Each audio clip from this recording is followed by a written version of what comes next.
साहित्य विधा पनि छ भन्ने कुरा मैले योभन्दा अगाडि त्यति थाहा पाउन पाएको थिइनँ। तर दिदीले जुन पुस्तक लिएर आउनुभयो र आज यो एनआरएनए वुमेन फोरमको प्रोग्राममा जुन विमोचन पुस्तकको विमोचन भयो हाम्रो महामहिमद्वारा, त्यो अवसरको लागि पनि म उहाँलाई चाहिँ संस्थाको तर्फबाट धन्यवाद दिन चाहन्छु। जानकी देवी पौडेल वास्तवमै भन्ने हो भने वुमेन फोरम एनआरएनएको फाउन्डिङ सेक्रेटरी पनि हुनुहुन्छ। त्यसै गरी उहाँले वुमेन फोरम ओसियाना रिजनमा बसेर काम गरिसक्नु भएको छ। नेपाली कला तथा साहित्य प्रतिष्ठानको संस्थापक उपाध्यक्ष पनि हुनुहुन्छ र यो बाहेक समाजका विभिन्न क्षेत्र विभिन्न विधामा उहाँले अनवरत रूपमा नेपाली डायस्पोरामा करिब 2 दशकदेखि विभिन्न किसिमले सेवा पुर्याउँदै आउनुभएको छ। र उहाँले अहिले जुन आज विमोचन गर्नुभएको 2टा सङ्ग्रहहरू, एउटा प्रबन्ध सङ्ग्रह रहेको छ र अर्को कविता सङ्ग्रह रहेको छ। वास्तवमा यो विषयमा भन्नको लागि केही समय लिएर पढ्नुपर्ने पनि हो, तर मैले आज मात्रै यो पुस्तक पाएर मैले यसलाई पढ्न पाएको छैन। फेरि पढिसकेपछि यसका विषयमा म अलि डिटेलमा कमेन्ट यसका रचयितालाई म दिने नै छु। तर मैले सरस्वती हेर्दै गर्दा यो प्रबन्ध सङ्ग्रह जुन सम्बन्ध अथवा रिलेसनसिपको विषयमा लेखेको छ, यो 120 पृष्ठको छ। त्यसमा 26 शीर्षकका प्रबन्धहरू छन्। दृष्टिकोण एटिच्युडदेखि जेनी क्षितिजसम्म छ र सम्भवतः यसले जीवनका विभिन्न आयामहरूलाई उजागर गरेका छन् र हामीले पनि पढौँ र केही फिडब्याक छ भने उहाँलाई दिउँ भन्न चाहन्छु। त्यसै गरी उहाँको कोरोना कहर 2019 कविता सङ्ग्रह छ। यो 140 पेजको र 81वटा कविता त्यसमा छ। कोरोना कहर 2019देखि नयाँ वर्ष 2081लाई स्वागत उहाँको यो सङ्ग्रहमा चाहिँ सङ्गठित भएको छ। यसले पनि जीवनका विभिन्न पाटाहरू विभिन्न विधाहरूलाई मनोभावनाहरूलाई उजागर गरेको छ। अब शीर्षकबाट नै भन्न सकिन्छ यो कोरोनाको बेलामा उहाँले समय खर्चिनु भएको छ, समयलाई सदुपयोग गर्नुभएको छ भन्ने कुरा हामी बुझ्न सक्छौँ। र खुसीको कुरा चाहिँ के छ भने यो पुस्तक जुन तपाईँले निक्लँदै गर्दा राइट ह्यान्ड साइडको टेबलमा र नारी निकुञ्जको भोलिन्टियर्सहरूसँग पनि छ। यो पुस्तकको बिक्री बापत आउने सम्पूर्ण रकम चाहिँ नारी निकुञ्जको वेलफेयर फन्ड अथवा नारी निकुञ्जको फिलान्थ्रोपिक कामको लागि खर्च हुन्छ। त्यसैले तपाईँहरू यो रुम एक्जिट गर्दै गर्दा एक प्रति पुस्तक चाहिँ लेखिदिनु होला। त्यसले गर्दा हाम्रो रचयिता दिदीलाई पनि एउटा सम्मान पुग्नेछ भने नारी निकुञ्जको वुमेन फोरमको च्यारिटी फन्डमा पनि केही न केही एकाउन्टमा जम्मा हुनेछ।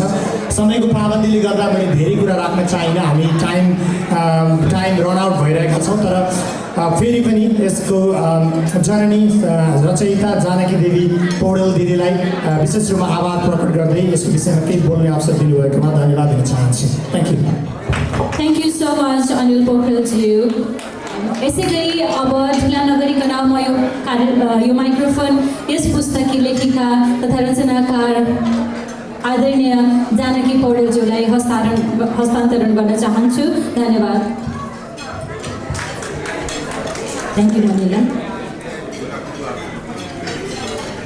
गुरु ब्रह्मा गुरु विष्णु गुरुदेव महेश्वर गुरु साक्षात् परब्रह्म तस्मै श्री गुरुवे नमः। मेरा सम्पूर्ण गुरुवरहरू, मातापिता तथा मान्यजनहरूमा भगवानको स्वरूप सम्झँदै हार्दिक आभार प्रकट गर्दै म 2 शब्द राख्न चाहन्छु। Chair of the program, chief guest Honorable Ambassador of Nepal for Australia, Her Excellency Chitra Lekha Yadavji, all dignitaries and distinguished guests, all NRN activists, Nari Nikunja activists, community leaders, presenters, speakers, media friends, and my family and friends. Namaste and good afternoon. First of all, I would like to congratulate everyone on this auspicious occasion of International Women's Day 2025. With the theme of 2025, Excellent Action, may I wish you all to be inspired to think a step ahead and bring your aim and positive thoughts on action. Thank you. अब म यो बुकको बारेमा थोरै म आफूले के लेखेको छु भन्नुभन्दा पनि यो बुक कसरी यहाँसम्म आइपुगेका व्यक्तित्वहरूलाई सम्झन चाहन्छु। मेरा 2 पुस्तक कोरोना कहर 2019 र रिलेसनसिप सम्बन्धको लोकार्पण यस गरिमामय अन्तर्राष्ट्रिय महिला दिवसको अवसरमा हुन पाएको म अत्यन्त हर्षविभोर छु। यो मौका जुटाइदिनु हुने नारी निकुञ्ज गैर आवासीय नेपाली सङ्घ कि राष्ट्रिय अध्यक्ष राष्ट्रिय कोअर्डिनेटर सङ्गीता चापागाईज्यू, उहाँका सम्पूर्ण टिम एडभाइजर्स इन्क्लुडिङ यो इन्टरनेसनल वुमेन्स डे प्रिपरेसन टिमहरूलाई सबैजनालाई म एकमुष्टमा हृदयदेखि हार्दिक धन्यवाद दिन चाहन्छु। पुस्तकहरूको छोटो मिठो परिचय दिएर भर्खर एनआरएनए अस्ट्रेलियाका अध्यक्ष अनिल पोखरेलज्यू गइसक्नु भएको छ। उहाँलाई पनि धन्यवाद दिँदै महामहिम राजदूतज्यूको कोमल हस्तबाट आज यो लोकार्पण भएको आफूलाई पाउँदा म अत्यन्त भाग्यवान ठानेकी छु र उहाँ लगायत मेरा आदरणीय काका काकी र अन्य सम्पूर्ण महानुभाव पाहुनाहरू र सम्पूर्ण व्यक्तित्वहरूलाई हार्दिक यहाँबाट म एकै शब्दमा हार्दिक नमन तथा धन्यवाद टक्राउन चाहन्छु। समयको पाबन्दीले गर्दा पुस्तकहरूको समीक्षा यस कार्यक्रममा हुन नसकेको यहाँहरूले बुझिसक्नु भएको छ र यो समीक्षात्मक कार्यक्रम पनि होइन, यो एउटा कजको लागि गरिएको कार्यक्रम छ र म आफूलाई भाग्यमानी ठानेकी छु यहाँ लोकार्पण हुन पाएकोमा। त्यहाँ एउटा प्रिन्टेड कपी पनि हजुरको प्रत्येक टेबलमा राखिएको छ। नेपालमा यो लोकार्पण भइसकेको हुनाले नेपालका विद्वानहरूद्वारा यो लोकार्पण भइसकेको कारणले गर्दा त्यो प्रिन्टेड फर्महरू पढेर हजुरहरूले समीक्षात्मक हेर्न सक्नुहुनेछ र हजुरहरूले पनि पढेर आफ्नो मनमा लागेका जिज्ञासाहरू प्रतिक्रियाहरू मन खुलाएर मैले इमेल पनि दिएको छु मेरो बुकमा, त्यहाँ पठाएर मलाई अझै उजागर अझै हौसला दिनुहुनेछ ताकि मैले भविष्यमा फेरि अर्को बुक लेख्ने जब गरेँ भने तपाईँहरूको सल्लाह सुझावले मलाई अवश्य पनि धेरै नै टेवा पुग्नेछ भन्ने मैले विश्वास लिएको छु। र नेपालमा चाहिँ वास्तवमा अस्ति अहिले गत फागुन 7 गते प्रजातन्त्र दिवसको अवसर पारेर यी पुस्तकहरू लोकार्पण भइसकेको छ र त्यहाँ साहित्यिक यो मेरो साहित्यिक कल्पना रचना पुस्तकको संरचना बनोट तथा हाल लोकार्पणसम्म आइपुग्दा मलाई सम्पूर्ण तवरले सहयोग तथा प्रेरणा प्रदान गर्नुहुने आदरणीय प्राध्यापक डाक्टर नारायण प्रसाद खनालज्यू तथा उक्त कार्यक्रमका अध्यक्ष द्वय समालोचक डीआर पोखरेल अध्यक्ष त्रिवेणी साहित्य प्रतिष्ठानका अध्यक्ष पनि हुनुहुन्छ उहाँ इन्द्रराज पौडेलज्यू, कोरोना कहर 2019का समीक्षाकर्ता पूर्व शिक्षा अधिकारी तथा प्राध्यापक श्री श्यामजी अतिथि शर्मा सेडाई, साथै अर्को पुस्तक सम्बन्धको समीक्षक द्वय नेपाल संस्कृत विश्वविद्यालयका प्राध्यापक डाक्टर केशव चालिसे तथा लेखक सर्जक समीक्षक तथा प्राध्यापक कपिल मणि शर्मा रेग्मी कपिल अध्यान लगायत उक्त कार्यक्रममा उपस्थित भएको सम्पूर्ण विद्वानहरू प्राध्यापकज्यूहरू साहित्यकारज्यूहरू स्रष्टाहरू र मेरा पूजनीय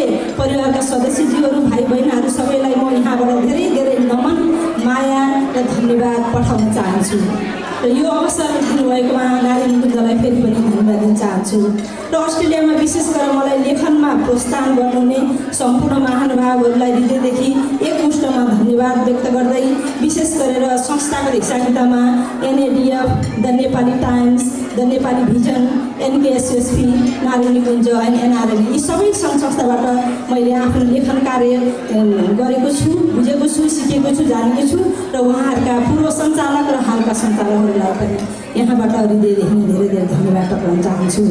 मलाई एउटा याद आयो, महाकवि लक्ष्मीप्रसाद देवकोटाले झरना नदीको प्रकृतिलाई एउटा युवती सुन्दर युवती कल्पना गरेर एउटा पागल भन्ने कविता लेख्नुभएको थियो। सायद तपाईँहरू कतिले सबैले पढि पनि सक्नुभएको हुनसक्छ। त्यो पागल कविताको एउटा लाइन म भन्छु, साथी यस्तै छ मेरो हाल, साथी यस्तै छ मेरो हाल, उनको हरेक चालमा म भित्र बग्दछ छाल, उनका हरेक बोली वचन लेखाइ बोलाइमा म भित्र बग्दछ छाल, साथी मेरो यस्तै छ हाल। यो लक्ष्मीप्रसाद देवकोटाले म भनेर आफूलाई आफ्नो चाहिँ प्रथम वचन प्रयोग गरेर लेख्नुभएको यो टुक्कामा चाहिँ त्यही सायद प्रथम वचन प्रयोग गरेर पागलपन देखाएको भएर सायद मैले लेख्दा पढ्दा सुन्दा पनि कता कता महाकवि लक्ष्मीप्रसाद देवकोटा पागल थिए भन्ने गरिन्थ्यो र बरु मेरो कविताहरूमा पनि म भन्ने मैले भन्न खोजेको चाहिँ म भन्ने प्रथम वचन प्रयोग गरिएका छन्। यसलाई र त्यसमा अन्य दृष्टान्त मनोविज्ञान सामाजिक सोच व्यवहार चित्कार तथा सकारात्मक सोचहरू पनि यहाँ समावेश गर्न कोसिस गरिएका छन्। यहाँहरूले राम्रोसँग समय मिलाएर पढिदिनु होला र फिडब्याक दिनु होला भनेर म फेरि पनि भन्न चाहन्छु र म अन्तिममा आइसकेकी छु। यो पुस्तक पढ्दै जाँदा आज धेरै सेन्सिटिभ धेरै भावनात्मक संवेदनात्मक विषयवस्तु जस्तै घरेलु हिंसा जस्तो संवेदनात्मक विषयवस्तुहरू पनि यहाँ भयो। यस्तो कुराहरू मेरो पुस्तकमा पनि थुप्रै कुराहरू छन्। तपाईँलाई पढ्दै जाँदा कतै अप्ठ्यारो महसुस भयो भने त्यो किताब चटक्क पढ्न छोडिदिनु होला भन्ने म अनुरोध गर्दछु, किनभने यो एउटा मेरो व्यक्तिगत इच्छाले लेखेको किताब किताब र संस्थागत नभएको र यसको इन्सुरेन्स पनि व्यवस्था नभएको हुनाले मैले यसमा तपाईँहरूलाई पछि प्राप्त गर्न नसक्ने कुरा म जानकारी गराउँदै आनन्द लिएर पढ्नुहोला र पढ्न सक्नु भएन भने पढ्न छोड्नु होला भनेर म यहाँलाई जानकारी पनि गराउन चाहन्छु। र अन्तिममा अब सामाजिक नारी निकुञ्ज संस्थाका फिलान्थ्रोपी प्रोग्राममा म पनि संस्थादेखि अहिले गएको 2-4 वर्ष अगाडिसम्म नारी निकुञ्जमा संस्थागतै आबद्ध भएर पोजिसनमा बसेर काम गर्दा नारी निकुञ्जसँग धेरै काम गरेँ। धेरै राम्रा राम्रा कामहरू नारी निकुञ्जबाट सामाजिक सेवाहरू हुँदै गरेको छ। त्यहाँका coordinator, past coordinator, present coordinator सम्पूर्ण टिमलाई फेरि पनि एकचोटि बिग एपोलोजी सबैजनाले प्लिज मेरो तर्फबाट हात ताली बजाइदिनु होला प्लिज नारी निकुञ्ज। Thank you very much. र अन्तिममा म सक्न लागिसकेँ। अन्तिममा पक्कै पनि मैले बिर्सिनुहुन्न, मलाई लेखन र पढनमा निरन्तर साथ दिँदै आउनुहुने मेरा पति भीम पौडेल, मेरो छोरी भारती, छोरा प्रशान्त, नाति नातिना पनि छन् अहिले, र मेरो ज्वाइँ सह अस्ट्रेलियामा रहनुहुने मेरो भाइ सूर्य गौतम, बहिनी सन्ध्या र सम्पूर्ण परिवारजनहरू र नेपालमा पनि हुने परिवारजनहरूलाई सम्पूर्णलाई यहाँबाट हार्दिक नमन, धन्यवाद, धेरै धेरै धन्यवाद टक्राउँदै हाल मेरा वृद्ध अवस्थामा रहनुभएका अशक्त अवस्थामा रहनुभएका मेरा माता पिताजीहरूको सुस्वास्थ्य र दीर्घायुको कामना गर्दै फेरि पनि एकमुष्ट नारी निकुञ्ज कि कोअर्डिनेटर, हालकी कोअर्डिनेटर सङ्गीत चापागाईज्यू र सम्पूर्णमा हृदयदेखि नै धन्यवाद टक्राउँदै म बिदा हुन चाहन्छु। हरि ओम। सर्वे भवन्तु सुखिनः, सर्वे सन्तु निरामयाः, सर्वे भद्राणि पश्यन्तु मा कश्चित् दुःखभाग् भवेत्। सबैको जय होस्, सबैलाई सुख प्राप्त होस्, सबैको राम्रो होस्, सबैले हामीले जस्तै सामाजिक कार्यहरू गर्ने, गराउने, दुखी राखीलाई हेल्प गर्ने मौका मिलोस् र सबैको दिन शुभ होस्। धन्यवाद। Thank you.